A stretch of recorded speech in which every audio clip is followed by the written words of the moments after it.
Hi guys, today's video is going to be me talking about the books that I enjoyed reading most in May. And May was really a month of me trying to catch up on all the Women's Prize long-listed books that I hadn't got around to yet.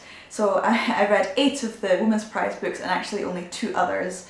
So I'm actually quite looking forward to reading in June when it won't be quite as prescriptive as it was in May. But nevertheless, I did enjoy almost all the books that I read in May. I just made a video talking about all of the Women's Prize books, longlisted and shortlisted, so I am a little bit sick myself of talking about them, so I'm just going to gloss over the 2 that I really loved that I read in May, and then talk more about the 2 other books that I read last month that I really loved. I read Home Fire by Kamila Shamsie right at the beginning of May, and it's the only book actually that I read in May that I did make a full review of, so I will link that in the description and not really talk much about it here.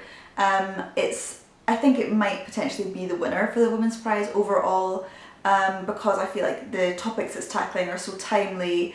It's also just a very engaging read. It's much more accessible, I think, than some of the other books that are on this shortlist.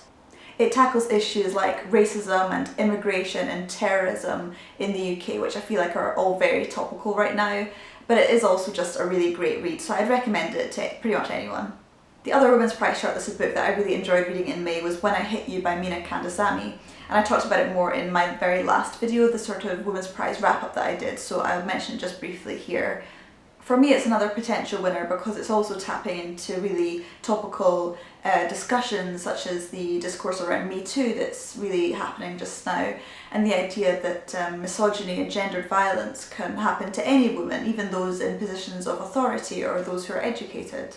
The book follows a female writer who has just got married, and we discover right at the beginning of the book that she has left this marriage, and it tracks the progression of her relationship with this academic who slowly begins to manipulate her and turn violent towards her, and it shows how she exercises control in small ways she can over her life and eventually manages to leave this toxic relationship. It's a slightly unusual book in terms of structure, which I do think helps prevent it becoming a complete misery fest, which would be really easy with such an intense topic, but it still doesn't shy away from dealing with it with the full intensity that it deserves. On to the 2 non-Women's Prize books that I read last month, and the first one was by far my favourite of last month and definitely one of my favourites of this year so far, and it's Gloaming by Kirsty Logan.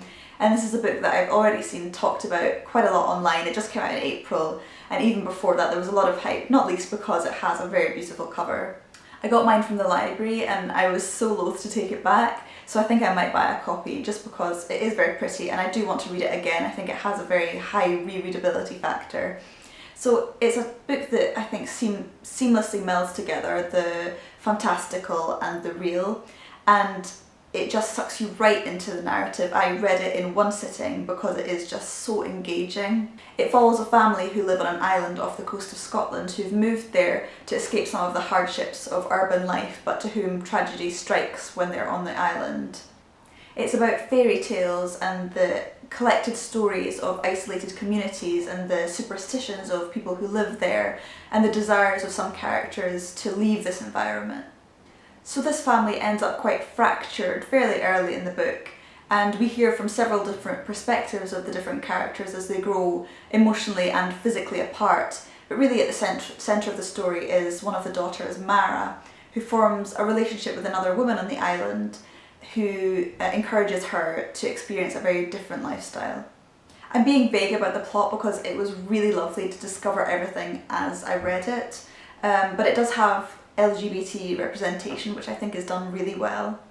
It's filled with beauty and love and natural metaphors that permeate the descriptions of places and people in this book, but it's not a utopia. It has a dark side. It involves really gritty and realistic representations of grief and anger and aging.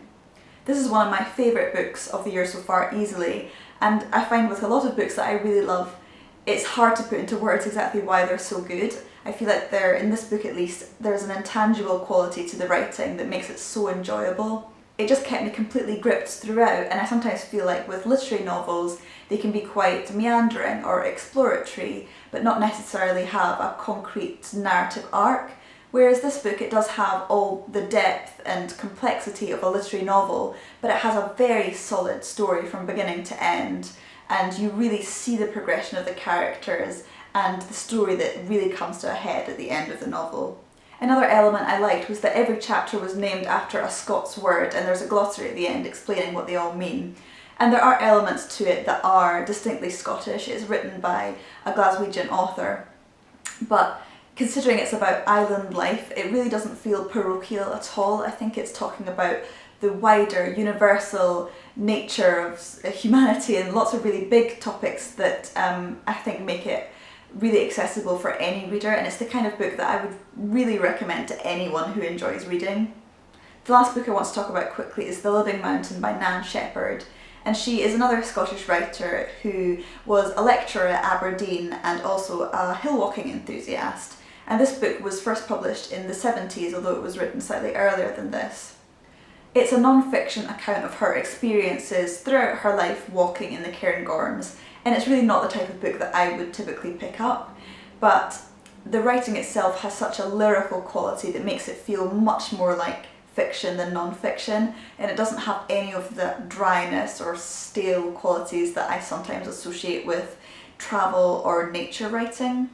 I think it's different to other books written on this topic, I think especially for the time period, because most books about mountaineering were written by men who discussed, I suppose, primarily the achievement of reaching the summit, whereas for Nan Shepherd, the joy that she experienced from the Cairngorms was more the mystery that it gave her, and she says that the more you understand about the Cairngorms, the more there is to understand.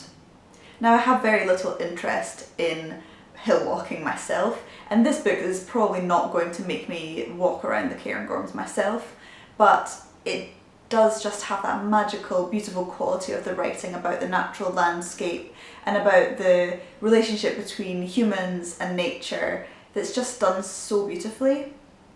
It's only a short book, 130 pages, which for me is the perfect length as an introduction to this genre. In a way that is very accessible to someone like me who doesn't necessarily want loads of details about the geography or the more technical aspects of hill climbing, but yeah, more about the atmosphere and the pleasures that she gained from it herself. And I definitely think if you do have an interest in Scottish landscapes or hill walking or mountaineering, you would definitely enjoy this book, and it might be something a bit different for you. So those are the 4 books that I enjoyed reading most in May, and I know that 2 of them are books I've already discussed before, so I didn't really want to bore you with too long a video this month. But I'm hoping that I'll get to lots of really exciting and slightly different books in June, so at the end of this month I'm sure I'll have something more to talk about. Anyway, I'll definitely be coming back with more videos through this month, so I'll see you then. Bye bye!